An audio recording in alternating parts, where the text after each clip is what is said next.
parce que tout simplement, un jour ou l'autre, si la solution n'est pas trouvée maintenant, l'eau va les retrouver là-bas. Nikin est à moins de 1 km ici.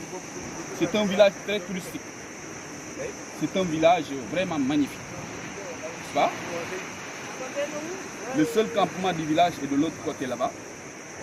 C'est clair que les reliques sont déjà dans la mer parce que tout simplement une vague très très forte est venue dynamiter les bâtiments. Aujourd'hui, pour vous, quelle est la solution? Vous pouvez envisager, même si on sait qu'on ne peut pas sécuriser la solution aujourd'hui, elle doit être envisagée d'abord par l'État. L'État du Sénégal avec ses partenaires, multilatéraux comme bilatéraux. La commune ne dispose pas de suffisamment de moyens, surtout d'expertise, pour trouver la panacée durable à la question de l'érosion côtière.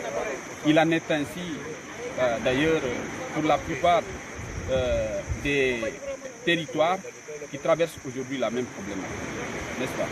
Ici, pour Diembéring, par exemple, je sais que l'agent qui détermine le plus la dynamique érosive ici dans la commune, où on va dire les agents, c'est d'abord la vague.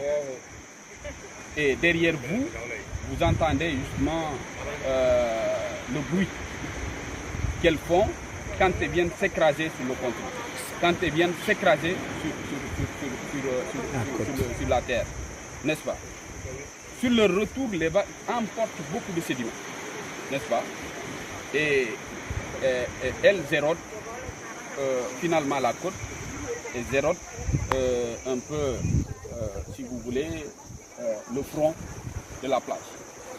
À côté de la vague, il y a également la houle. La houle participe également un peu dans ce transfert de sédiments.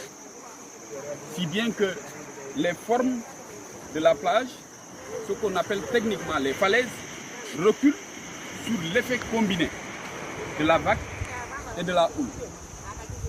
On ne va pas dédouaner également les activités de l'homme. L'homme également, il participe par ses activités. Nous avons de l'autre côté, par exemple, des activités de carrière. De carrière, de prélèvement de sédiments. Et ces activités-là sont mises en défense aujourd'hui à travers des arrêtés d'interdiction d'exploitation de la qualité. Nous avons des populations qui s'adonnent également à la coupe abusive des espèces qui sont là-haut, que nous avons pu reboiser à travers les campagnes de reboisement. Nous avons également le tourisme, mais à des proportions quand même plus ou moins misérables.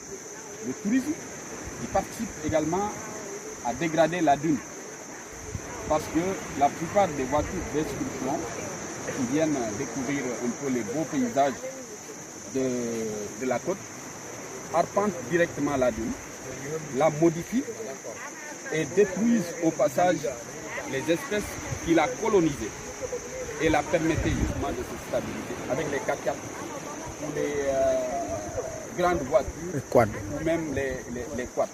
Voilà pourquoi depuis quelque temps également on a essayé d'organiser les parcours pour que les engins ne viennent pas déstabiliser ces unités qui permettent aujourd'hui justement de concrétiser la lutte mécanique contre l'érosion côtière. Voilà.